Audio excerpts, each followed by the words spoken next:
Lauretta's POV. Lumipas ang ilang buwan at nagpatuloy ang patagong relasyon namin ni Gavin. Minsan sa akin siya umuwi, minsan naman sa asawa niya. Sa mga sumunod na buwan, naging abala na siya para sa eleksyon dahil sa pagtakbo niya bilang senador ng bansa. Ako na mismo nagkumbinse sa kanya na tumakbo. Gustuhin niya mang hindi na dahil sa pagbabalak niyang iwan ang asawa para sa akin, alam ko ang kagustuhan niya at matayog niyang pangarap. Ayoko maging balakid dito kaya't sinabi ko sa kanya, makakapaghintay ako. Tungkol nga pala sa apartment na sinasabi ko, panimula ko. Nakahiga kami sa kama at nakatalikod ako sa kanya. Nakayapos naman siya sa akin sa likod. Mahina siyang bumuntong hininga sa bandang leeg ko. Hindi nakalagpas sa akin ang pagtutol sa likod nito. You don't have to work at mas lalong di mo kailangang lumipat ng apartment. Nilinga ko siya. Napag-usapan na natin to, hindi ba? At saka okay na yung cafe na inaplayan ko. Mabuting at natanggap ako eh. Fine, alright. I will get you an apartment. Sinabi ko na rin sa'yo na ako nang bahalang maghanap. Nanliit ang kanyang mga mata. Umayos ako na higa at tinarap na siya. Wala na siyang pangitaas sa saplot samantalang nakasot naman ako ng sedang pantulog. Tinulungan na ako ni Donita. Bigo siyang naghimutok at napabalikwas ng bangon. Pinagmasdan ko ang malapad niyang likod. Gavin? Pinasadahan niya ng kanyang mga daliri ang buhok. Sa paglingon niya nakita ko ang tila paratang sa kanyang mga mata. You've really thought of this? Mabuti na isipan mo pang ipaalam sa akin to. Panunuya niya. Bumangon na rin ako at dahan-dahan siyang nilapitan. Niyakap ko siya galing likod. Huwag ka namang magalit sa akin, please. Ayoko lang naman na palaging umaasa sa'yo. Marahas niya ako nilingon. Nakalas ang yakap ko sa kanya. Hindi ka naman umaasa sa akin ha. You don't even let me buy you things. Matigas niyang sabi. Matamis ko siyang nitian para aluin. Ngunit mas naasar pa yata siya dahil mas bumusangot pang mukha. Marahan kong kinuhang kanyang kamay. Hindi kita nagustuhan dahil sa pera o kapangyarihan mo. Hindi ko rin naman kailangan ng mga material na bagay. Ikaw ang kailangan ko, Gavin. Malambing kong sabi. Alam kong napalambot ko na ang matigas na disposisyon niya. Wala na ako nakikitang kahit na konting bahid ng inis sa mga mata niya dahil bumanahid ng kanyang itsura. Ginawaran niya ako na mababaw na halik sa balikat. Let's go back to bed. At gusto kong wala ka ng saplot. Mapang-angkin pang bulong niya. Hindi lumipas ang isang linggo, lumipat na nga ako sa bagong apartment. Siyempre, kumpara sa bahay ni Gavin, wala itong panama. Pero malinis naman, kaya nagustuhan ko na rin. At ang mas importante doon, mura. Hindi ko rin kailangan pang sumakay kapag papasok ng trabaho dahil walking distance lang siya sa cafe. So, nakita na to ni Gov? Anong sabi niya? Hindi ba siya nag-albolorto at kinarga ka pabalik sa bonggang bahay niya? Sunod-sunod pang tanong ni Donita. Inabutan ko siyang bagong timpla na isang tasa ng kape. Nasa maliit na kusina kami tumatambay. Siyempre, alam ko namang labag sa loob niya, pero hindi niya naisinatinig. Alam din naman niya na buo na talagang pasya ko. Sumimsim siya ng kanyang kape at ngumuwi. Ang pait, Laureta. Inirapan ko siya. Kape nga, 'di ba? Kung gusto mo na matamis, edi sana tsokolate na lang tinimpla ko. Ay, namimilosa pa ka na ngayon, ha? Mahina ko siyang tinawanan at sumimsim na rin sa sariling kape. Mapait nga. May napanood na naman akong blind item kahapon sa TV. Isang politiko at isang karelasyon niyang babae. Panimula ni Donita. Isang kabet katulad ko? Nilapag ko sa mesa ang tasa. Ay, grabe siya oh. Pagod akong bumuntong hininga at tiningnan siya. Alam ko naman kung anong pinasok ko, Beshi. At alam ko rin kung ano ako sa buhay niya. Kahit kailan hindi kita hinusgahan at hindi huhusgahan. Hindi dahil best friend kita kaya kinukonsente kita. Alam na alam ko ang pinagdaraanan mo at alam ko rin kung gaano kakomplikado ang sitwasyon ninyo ni Gov. Nagpatuloy lang ako sa pagtingin sa kanya at di na nagsalita pa kaya nagpatuloy siya. Pero hindi natin kontrol ang isipan ng ibang tao dahil hindi naman nila alam ang buong pagkatao mo at ang buong kwento.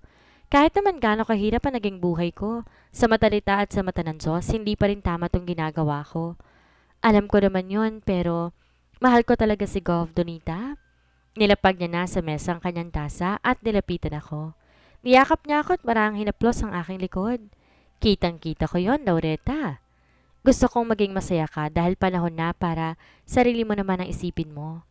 Araw ng Lunes, unang pasok ko sa trabaho. Suot ang high-waist jeans at white collar shirt ng pagiging uniforme ko na yata. Lumabas na ako ng apartment. Habang ibinabalik ang susi sa loob ng sling bag, nakita ko kaagad ang BMW ni Gavin sa tapat mismo ng apartment. Di siya bumisita kahapon dahil abala na sa campaign. Ngumisi ako at dalidaling nanakbo papunta sa kanya. Kaagad na bumukas ang bintana ng sasakyan. Tumambad din sa akin ang nakangising si Gavin. Nakasuot siya ng itim na shades. Wala naman akong gaanong kapitbahay pero mabuti na maging maingat kami para hindi siya makilala. Hi! Hatid na kita? Umirap ako ngunit di pa rin tinatanggal ang ngisi. Nalalakad ng cafe. Napalinga ako dahil bigla bumukas ang pinto ng sasakyan. Come on! Gusto kong ihatid ang girlfriend ko sa unang araw ng trabaho niya. Di na ako umapila pa dahil sa lambing ng pagkakasabi niya.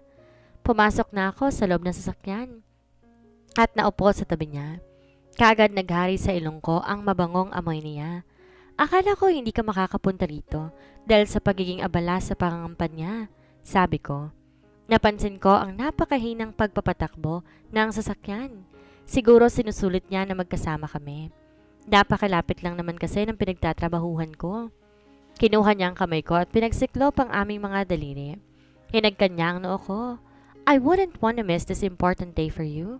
And besides, namimiss na rin kita. Humilig ako sa braso niya at gumiti. Miss na rin kita. Alam ko, nakakamiss naman talaga ako eh. Aniya sa mayabang na boses. Mahina ko siyang kinurot sa braso. Tiniwanan niya lang ako at inagawan pa ng mababaw na halik sa labi. Ngumuso ako habang tinitingala siya. Sa namumungay ng mga mata muli niya akong hinalikan, ngunit malalim at may lantarang pananabik na. Mababaliw na yata ako ng dahil sa iyo eh. Bulong niya sa paos na boses. Dinig namin ang pagtikim ni Benji na nakaupo sa tabi ng driver. Nandito na po tayo. Napatingin ako sa labas ng bintana ng sasakyan. Nasa harap na pala kami ng cafe. Binaling kong tayan kay Gavin. I'll see you. Ngumiti siya. Tonight. You will definitely see me tonight. Naningkit ang mga mata ko. Wala ka nang gagawin? I already cleared my schedule. Saan ka matutulog? Malit ng apartment ko. Nahihiya akong sabi. I don't mind. Basta ba kasya ako sa kama mo? Pilyo siyang umisi. Inirapan ko lamang siya at bumaling na sa pintuan. Pinagbuksan ako ni Benji kaya agaran din akong lumabas. Hindi pa nakakahakmang papalayo ay nilingon ko na ulit siya. Nakita ko nakatingin siya sa kabuuan ng cafe na parabang kritikal niya pa itong sinusuri. Siguro nakikita niyang nakatingin pa rin ako sa kanya, kaya tiningnan niya rin ako. Magdadala ako ng pagkain mamayang gabi, kaya papasukin mo ako sa bahay mo. Dagdag niya sa mapaglarong boses. Nailing na lang ako sa inasta niya at nagpatuloy sa paglalakad. Pakiramdam ko habang tumatagal, mas lalo akong nakikita ang ibang side ng pagkatao ni Gavin. Marahil sa ibang tao napaka-strikto at seryoso niyang tingnan, pero para sa akin umaas na siyang nagbibinata pa lamang. Siniguro ay ibang nai-intimidate sa kanya pero sa akin, napakagaan niyang kasama. Walang oras ang trabaho ko. May 2 araw sa day off naman ako, Sabado at Linggo. Nung una, tutol talaga si Gavin nang malaman niya na napapagitnaan lang ng cafe sa bayan ko at sa bayan niya. Iniisip niya siguro na baka hindi ako ligtas. Dahil na rin sa pagmamatigas ko, hindi naman siguro ako matutuntunit siyang ay pumayag din siya. Nagtaka rin nga ako dahil hindi siya nabahala kay Chong. Mas nanaig naman ang kuryosidad ko kung ano ba talaga ang ginawa niya sa tiyuhin ko. Medyo abala rin ang cafe na kadalasan mga customers at mga estudyante sa kolehiyo. Sa bagay, malapit lang din kasi ito sa isang universidad. Hindi naman ako nahihirapan sa unang araw sa trabaho dahil sanay naman ako. Nga lang di talaga maiiwasan ng ibang mga lalaking estudyanteng customer na mangulit sa akin. Unang araw ko pa lang, nanghihingi na ng number ko kaya't para makaiwas, sinasabihan ko na lamang na may asawa 3 maliliit na anak na ako. Nagpaalam na nga ako kay Ma'am Daylin, ang aming manager, at papalabas na ng cafe na makita ko naman ang magarang BMW ni Gavin na nakaabang sa tapat. Mas binilisan ko ang paglalakad at halos mapatalon pa sa gulat dahil na rin sa mabilis na paglabas ni Benji mula rito. Walang imik niya akong pinagbuksan ng pinto ng sasakyan. Nagpasalamat naman ako at pumasok na. Sana, hindi mo araw-arawin ang paghatid sundo mo sa akin sa trabaho na baka pwede lang namang lakarin. Tsaka nakakaagaw pansin tong sasakyan mo eh. Pambungad ko kay Gavin nang maupo na. Pansin ko na nagpalit na siya ng suot na naka-casual faded jeans na siya at blue shirt. Ang presko niyang tingnan. Sinusulit ko lang habang hindi busy. Kalmante niyang tugon. How is work? Nagkibit balikat ako. Okay lang, medyo busy. I just found out that I actually know the owner of the building where you work at. Napakakaswal ng pagkakabitiw niya nito. Kung di ko lang siya kilala, masasabi ko pa, inosente ang pahayag niya at walang bahid ng hidden agenda. Nagtaas ako ng kilay. So, nag-iwas siya ng tingin at umastang inabala ang mga mata sa daan. Wala, nasabi ko lang sa'yo. Pinigilan ko ang sarili ko para mapikon. Hindi na. Wala kang gagawin? Gavin Delfaro? Sabi ko nga, 5 minuto lang ang biniyahe namin. Mabagal pa ang pagpapatakbo ng sasakyan noon. Siguro inutos na naman ni Gavin sa kanyang driver. Pinagbuksan na kami ni Benji ng pinto ng sasakyan. Kinuha ko ang susi mula sa sling bag para mabuksan na ang pinto. This place looks safe enough. Si Gavin habang ginagala ang tingin at naghihintay sa pagbukas ko. Hindi ko napigilan ang sarili na hindi umirap. Siyempre, dahil 3 beses mong pinacheck talaga. Naalala mo pa yung may-ari? Akala tuloy presidente ang titira ako lang naman. Pumasok na kami sa loob nito. Maliit lang ang sala ko at merong 3 upuan at center table. May flat screen TV din na binili ni Gavin para daw hindi ako mabagot. Pinag-awayan pa namin to dahil sinabi ko sa kanya na hindi niya dapat ako binibilhan ng gamit. Pero syempre, sa huli, nagtagumpay pa rin siya. Dumiretso ako sa loob ng kwarto para magbihis. Nanatili naman siya sa sala at nagmamanipula ng remote sa TV. Sinuklay ko lang ang mahabang buhok gamit ang mga daliri at itinali na. Suot ang jumpsuit na maong, lumabas na ako ng kwarto at nagpunta ng kusina. Binuksan ko ang refrigerator na bilhin na naman niya at kumuha na isang maliit na jar ng ice cream. Kumuha rin ako ng 2 kutsara. Bumalik na ng sala at nagulantang dahil sa nakitang maraming grocery bags na nasa likod ng pintuan. Awang ang labi, binalingan ko ang salarin. Ano yan? Sinulyapan niya lamang ako at kalmadong naupo sa sofa. I told you I will bring dinner. Dinner? Parang pang 1 taong dinner na yung pinamili mo sa akin eh. Naglipat na naman siya ng channel sa TV. Come on, you're exaggerating. Hindi ko na nga pinapasok si Benji dito sa loob para isaayos yan at baka umalboroto ka pa sa inis. Suminghap ako at marahas siyang nilapitan. Sino naman kasing hindi mag-aalboroto sa pinaggagawa mo? Do not make a big deal out of it. It's food. Ganito talaga siya kapag pagkain. Gusto niya hindi na ako maangal. Gusto raw niya hindi ako nauubusan kaya umaapaw naman sa dami. Ewan ko ba? Siguro na nag-ayuda ng galante ang langit na una siya sa pila. Dumapo ang tingin niya sa ice cream na hawak ko. Pahingi ako ng ice cream? Sinimangutan ko siya. Bakit? Hindi mo ba naisali ang ice cream dyan sa pinamili mo yung 1-year supply of groceries? Ngumisi lang ang bruho at hinapit pa ako sa bewang. I have to ask Benji about that. Siya kasi pinabili ko. Naupo ako sa tabi niya at sabay naming pinagsaluhan ng ice cream habang nanonood ng palabas. What a bullshit! Bulong niya habang nanonood kami ng interview ng tumatakbong senador din. Baka makasama mo siya sa Senado. Paranadyo ko. Hindi siya kumibo. Nanatili lang ang matalim na tingin sa nagsasalitang politiko. Bakit bullshit? Kilala mo siya? I know of him. May mga project siyang nakompromiso dahil daw wala ng budget when in fact the national government has funded him. Nabitin sa ere ang kutsarang hawak ko na may ice cream pang laman. Walang pagdadalawang isip niya itong kinuha at isinubo. Hindi ko na to pinunadal sa kuryosidad ko. Paano mo nalaman? Di ba nga yung mga corruption issues sinisikreto naman? Hinuli niya ang kutsara ko. My team made some research about him. Kumunot ang noo ko sa sinabi niya. Bakit? Bumuntong hininga siya at seryoso akong tinignan. It is part of politics, Loretta. Kailangan naming alamin ang edge namin sa katunggali. That is why politics is dirty. But you're not dirty. Pahayag ko. I try not to be. Napaisip na naman ako. Nilapag ko ang pinangalahating ice cream sa center table. Pansin ko ang mariing pagtitig niya sa akin. Don't you wanna go back to school? Mabilis ang ginawa kong pag-iling. Para saan pa? Tsaka napag-iwanan na naman ako eh. 21 is still young. Ayoko. Magtatrabaho na lang ako tsaka mag-iipon ng pera at mabubuhay at mag-aasawa. Gusto ko pa sana idagdag kaya lang ayoko maging awkward ang takbo ng usapan. Tumayo ako at nagpagpag ng kamay. Magluluto na ako ng dinner. Maagap siyang tumayo na rin. Tulungan na rin kita sa groceries. Kinabukasan nagising ako dahil sa ingay ng alarm clock. Nakalingkis pa na parang baging ang bisig niya sa akin, samantalang isang kamay niya na may pumailalim na sa suot kong seda at nakadampi ng mainit na palad sa aking tiyan. Naramdaman niya ang paggalaw ko. Stay! Paos na bulong niya. Mas isinubsob pa ang mukha sa aking leeg. Kailangan ko pang maghanda para sa trabaho.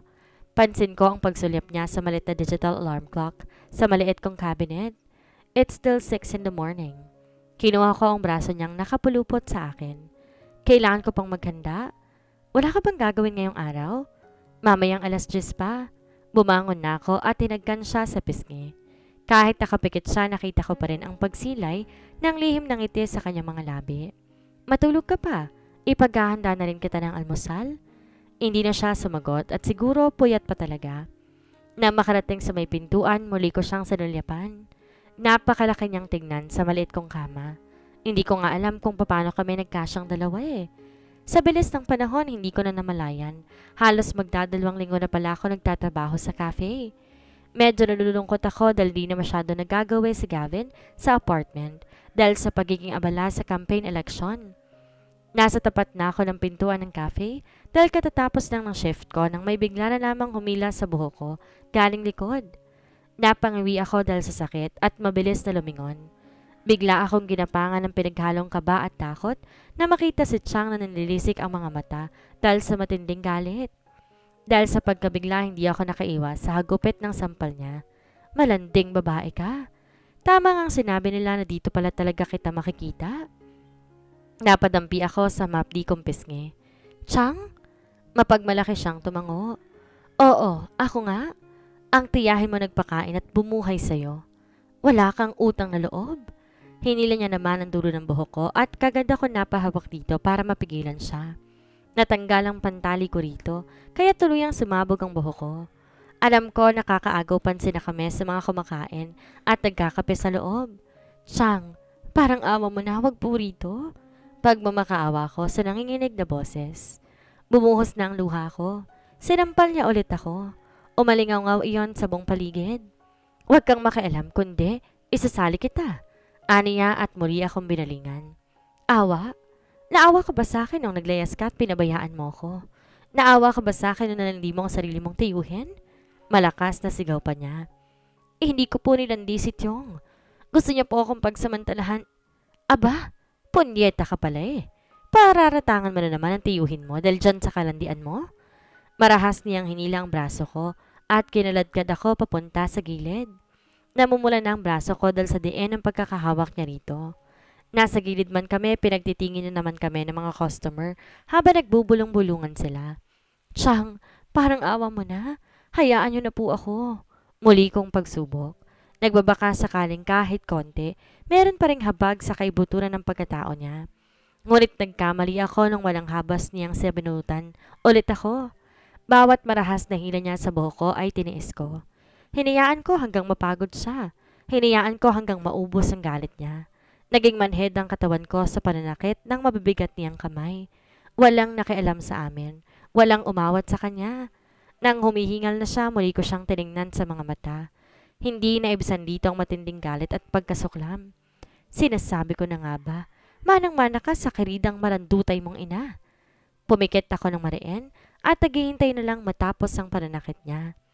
Akala mo ba na hindi ko manalaman ang pakikiapid mo sa isang politikong may asawa na? Tulad ka rin ng ina mo na mahilig kumabit sa isang politiko, mga ambisyosa. Napadilat ako, hindi dahil sa nalaman niyang pakikipagrelasyon ko kay Gavin, kundi dahil sa huli niyang sinabi. Anong sabi mo, Chang? Anong mahilig kumabit sa isang politiko? Di nakalagpas sa akin ang bahagyang paglaki ng mata niya na para bang maski siya'y nagulat sa kanyang ibinunyag. Sa isang iglap, mistulang nawala ang galit at tensyon ng kanyang katawan. Ngunit kaagad din siyang nakabawi. Oo, Laureta. Bunga ka ng pagiging kabit ng nanay mo sa isang politiko. Sigaw niya na yumanig sa buong pagkatao ko. Doon na tumigil ang mundo ko. Ano ang gagawin ni Laureta sa nalaman sa kanyang tiyahin? Sino nga kaya ang kanyang ama? At hanggang kailan niya maitatago sa lahat ang lihim niyang relasyon kay Gavin, gayong alam na ito ng kanyang tiyahin? Yan ang ating aalamin sa susunod nating kabanata.